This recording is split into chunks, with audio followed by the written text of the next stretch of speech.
പൂർണിമ വേദനിക്കാന്നുള്ള നിന്റെ ആഗ്രഹം നടന്നില്ലേ? അതിൽ സന്തോഷിക്ക്. ചില സന്തോഷങ്ങൾ കിട്ടുമ്പോ മറ്റു ചിലത് നഷ്ടപ്പെടും. അത് പ്രകൃതി നിയമമാ. അങ്ങനെ കരുതിയാ മതി.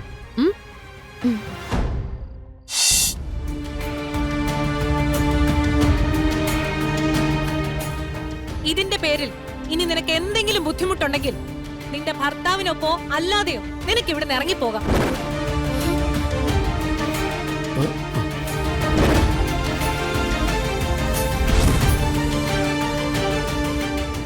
ആരും നിന്നെ തടയില്ല.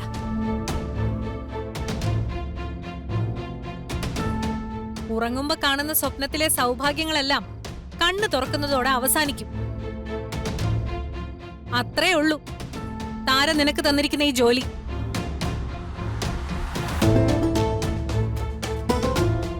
അവള് മനസ്സിൽ കാണുന്ന ഒന്നും നടക്കില്ല എന്ന് ഉറപ്പായാൽ അവള് നിന്നെ ആട്ടി ഇറക്കി വിടും.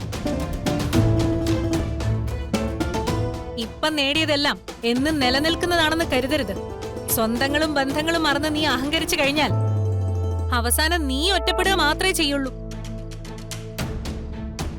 ആരുമില്ലാതെ നടു തെരുവിൽ നിൽക്കുന്നീ. ഈ വീട്ടിൽ താമസിക്കുന്നവരെല്ലാവരും ഈ കുടുംബത്തിലെ അംഗങ്ങൾ തന്നെയാണ്.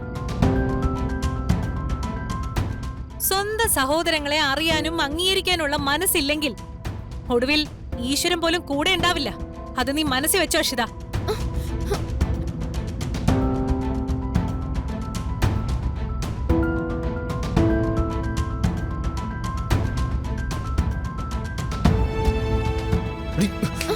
ഒരു 100 പ്രാവശ്യം ഞാൻ നിന്നോട് പറഞ്ഞതൊന്നും വേണ്ടാന്ന്.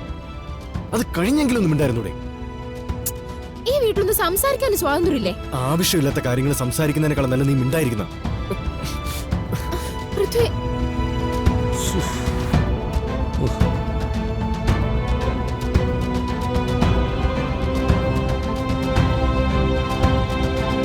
മോളെ, അമ്മേ, പൃഥ്വി പൂർണിമ വേദനിച്ചതിന്റെ ദേഷ്യം അവന്. അത് നീ കാര്യമാക്കണ്ട. കുറച്ചു കഴിയുമ്പോ അതൊക്കെ മാറിക്കോളും. സത്യം പറഞ്ഞ എനിക്കിതെല്ലാം അങ്ങോട്ട് ഇഷ്ടപ്പെട്ടു. പൂർണിമയ്ക്ക് കിട്ടാനുള്ളത് അവൾക്കും കിട്ടി, താരയ്ക്ക് കിട്ടാനുള്ളത് അവൾക്കും കിട്ടി. അപ്പൊ എനിക്ക് കിട്ടിയതൊക്കെയോ? അത് സാരമില്ല, അത് നീ മറന്നേക്ക്.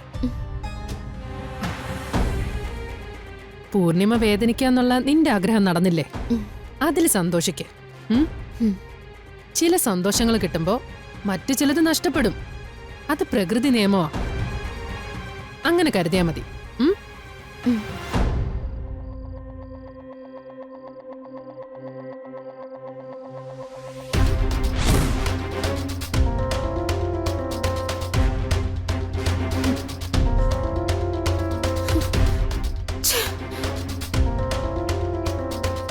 ആ പാർട്ടി ഇവിടെ വെച്ച് നടത്തണ്ടെന്ന് മഹാദേവൻ അങ്കിൾ അന്നേ പറഞ്ഞത്.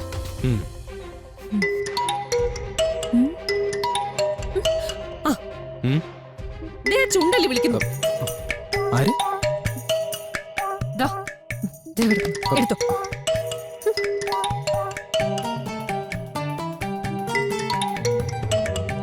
എന്താ കോൾ എടുക്കാത്ത? അത് സാരമില്ല. ഇനി ഇവിടെ കോള് വരുമ്പോ നിങ്ങൾക്ക് സംസാരിക്കണം. അപ്പൊ ഞാൻ ഇറങ്ങി പോണോ അല്ലേ? എന്തിന്? താൻ വിചാരിക്കുന്ന പോലെ ഒന്നും ഇല്ലെന്ന് ഞാൻ പറഞ്ഞല്ലേ. ഓ, അപ്പൊ പിന്നെന്താ ഫോൺ എടുക്കാത്തെ? എടുക്കാം. എടുക്ക. എടുക്ക. എടുക്ക.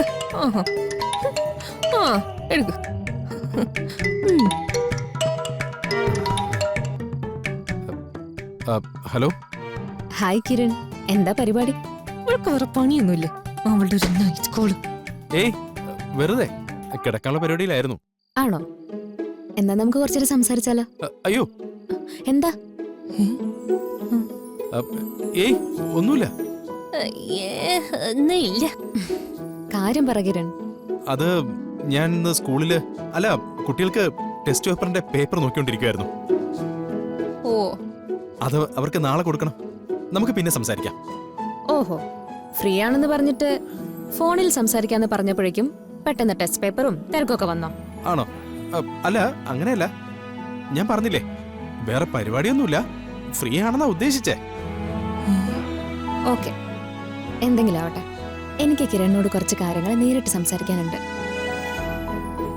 ഉടനെ തന്നെ നമുക്ക് നേരിട്ട് കാണാം. ഓ, ആയിക്കോട്ടെ. ആയിക്കോട്ടെ. ഓക്കെ ശരി, ഞാൻ വിളിച്ചോളാം. ആ ഓക്കെ ഓക്കെ ഓക്കെ ശരി. Okay bye. കണ്ടോ, ഒന്നുമില്ല.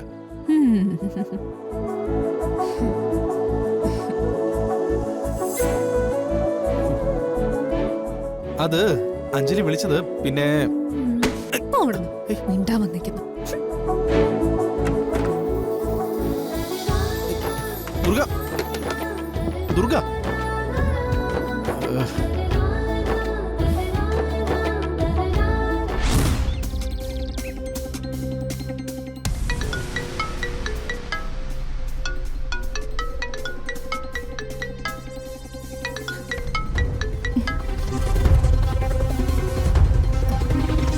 ഹലോ. കോൾ എടുക്കാൻ വലിയ ബുദ്ധിമുട്ടാണല്ലേ? നീ പറഞ്ഞ അവധിയൊക്കെ കഴിഞ്ഞു. ഇപ്പൊ തന്നെ പേയ്മെന്റ് കിട്ടിയേ പറ്റൂ. എന്റെ കയ്യില് പൈസയൊന്നും ഇല്ലെന്ന് ഞാൻ പറഞ്ഞതല്ലേ. ഞാൻ എത്ര രൂപ തിരിച്ചടച്ചു? നിങ്ങൾ എന്താ ഇങ്ങനെ ഒരു മനസാക്ഷി ഇല്ലാതെ പെരുമാറുന്നേ? ഞങ്ങളിവിടെ ധർമ്മസ്ഥാപനം നടത്തി ചാരിറ്റി ചെയ്യുന്നല്ല, ഇത് ബിസിനസ്സാണ്. പേയ്മെന്റ് ഇന്ന് തന്നില്ലെങ്കിൽ നീ വിവരം അറിയും. ഇല്ലാത്ത പൈസ ഞാൻ എങ്ങനെ തരാനാ? എന്തായാലും ഇന്ന് തരാൻ പറ്റില്ല. നീ തരും മോളെ, അതിനുള്ള വഴിയൊക്കെ ഞങ്ങൾക്കറിയാം. നീയേ കോളൊന്ന് കട്ട് ചെയ്തിട്ടേ ഫോണൊന്ന് നോക്കിയേ.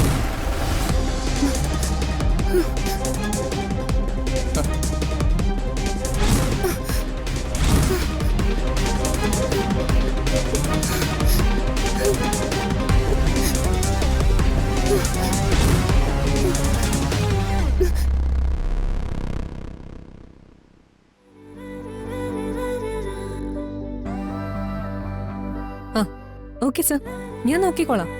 അന്വേഷിക്കാം സർ.